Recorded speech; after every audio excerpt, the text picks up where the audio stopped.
ఎందుకు నవ్వుతూ చిరునవ్వుతో మీకు ఈ వీడియో చేయడానికి గల కారణం ఏమనంటే, అన్న మీరు మీడియాని మీ ఇంటికి పిలిపించి భోజనం పెట్టి అందరినీ ప్రతి ఒక్కరిని నా గురించి ప్రత్యేకించి ఏదన్నా తప్పుడు వార్త పెడితే ఒక్కొక్కరిని వాళ్ళ ఇంటికి వచ్చి కొడతా, తాట తీస్తా, వాళ్ళ పెళ్ళాం వాళ్ళ అమ్మ ముందర అక్క ముందర అందరిని కొడతాననేసి మీరు సవాల్ చేశారన్న. ఆ రోజు నేను ప్రత్యేకించి ఒక స్టేట్మెంట్ కూడా ఇవ్వడం జరిగింది. ఏది, నాని గారు గెలిచిన వెంటనే మీ ఇంటికి వస్తానన్నా, మీకు సమాధానం చెప్తానన్నా, మీ ఇంటికి వచ్చే మా మీడియా మిత్రులందరినీ తొడుక్కొని వచ్చి మీ వల్ల అయితే కొట్టండి అని చెప్పాను.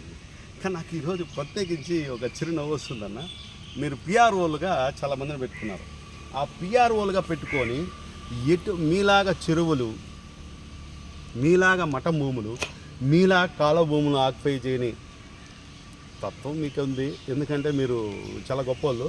అలాంటిది కాకుండా తన సొంత ఇల్లు కట్టుకోవాలని పులవర్తి నాని గారు తన సొంత ఇల్లు కట్టుకోవాలనేసి ఒక స్థలం కొంటే దాన్ని ప్రత్యేకించి ఒక వీడియో పెట్టడము, దానికి మించి అక్కడ మన అవిలాల దగ్గర కూడా ఏదో ఎకరాలు దోపిడీ చేశాడు, ఇలా చేశాడు అని పెడుతున్నారు. కానీ చిరునవ్వు వస్తుందన్న.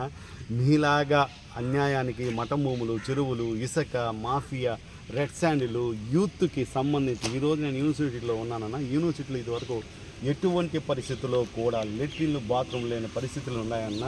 స్థానికంగా మీరున్న ఎమ్మెల్యే ప్లస్ ఇక్కడున్న ఎమ్మెల్యేలు కూడా ఎవరు చేసిన భాగవతం లేవు. ఇంకంతసేపు దాచుకో అనే ధోరణిలోనే మీరున్నారు. ఈరోజు ఒక చిన్న నవ్వు వస్తుందన్న. నేనైతే వాస్తవంగా చెప్తున్నానన్న, అతను పెట్టిన అతని దేడికి ఎర్రవలపాలెం దేడికి పోయింది వాస్తవమే. మీరు నాకు ఫోన్ చేశారు, ఏం చేశారు?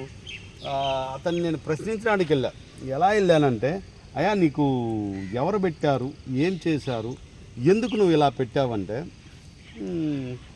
నాకు ఫోన్ చేశారు. ఏంది, నన్ను కూడా అదే విధంగా దాడి చేస్తామని ఎమ్మెల్యే జోరీబ్రాస్ గారు నాకు ఫోన్ చేశారు. చేసి ఎందుకు దాడి చేస్తానంటే, తర్వాత రఘునాథ్ రెడ్డి వాళ్ళ తమ్ముడు గారు కూడా ఫోన్ చేసి ఏం జరిగింది ఏమనేసి ఒక చిన్న విషయం అడిగితే, అయ్యా నాకు 120 కోట్లు ఉన్నాయి, 120 కోట్లు అయితే ఉన్నాయంటే నువ్వు 20 కోట్లు ఇచ్చి 100 కోట్లు ఎత్తుకో అన్నారు.